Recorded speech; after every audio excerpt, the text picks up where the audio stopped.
Hi అండి. రాయవరంలో పోలమ్మ తల్లి జాతర అయితే చాలా వైభవంగా జరుగుతుందండి.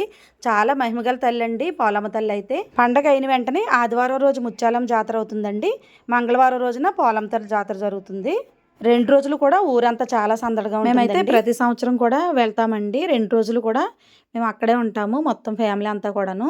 చాలా ఊర్ల నుండి అమ్మవారి జాతరకైతే వస్తూ ఉంటారండి. అమ్మ రూపం అయితే చాలా అందంగా ఉంటుందండి. చూసి కొలిది చూడాలనిపిస్తుంది పోలమ్మ తల్లిని. ఇలా అమ్మవారికి అయితే నైవేద్యాలు కూడా పెట్టుకుంటారండి ఇంటి దగ్గర.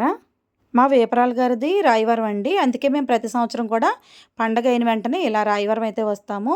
పండగ అయ్యాక ఆదివారం రోజున ముత్యాలమ్మ తల్లి జాతర జరుగుతుంది.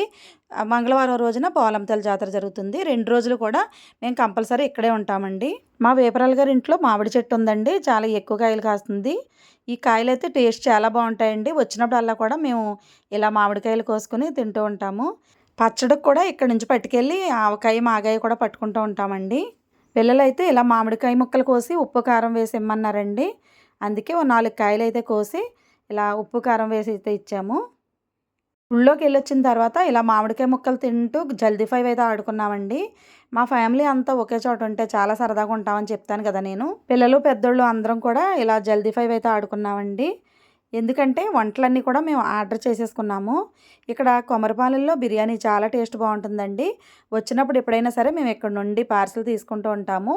ఇంక ఇప్పుడు అందరికీ కూడా ఇలా కొమరపాలెంలో బిర్యానీ అయితే ఆర్డర్ చేసేసుకున్నాము. ఫుడ్ వచ్చేలోపు అయితే మేము జల్దీ 5 ఆడుకుంటున్నామండి. ఫుడ్ అయితే వచ్చేసిందండి. ఇక్కడ కొమరపాలెంలో బిర్యానీ చాలా ఫేమస్ అండి. చాలామంది వచ్చి ఇక్కడ కొనుక్కుంటూ ఉంటారంట. సంక్రాంతి అయిన వెంటనే సండే ఇలా జాతర చేస్తారండి. మేమైతే కంపల్సరీ రాయవరం అయితే వచ్చేస్తాము మొత్తం ఫ్యామిలీ అంతా కలిసి. భోజనాలు అయిన తర్వాత అయితే ఇలా తీర్థం చూద్దామని వచ్చామండి. జనాలు అయితే చాలా ఎక్కువగా ఉంటారు. చాలా జాగ్రత్తగా అయితే వెళ్ళాలండి తీర్థంలోకి. ఇక్కడ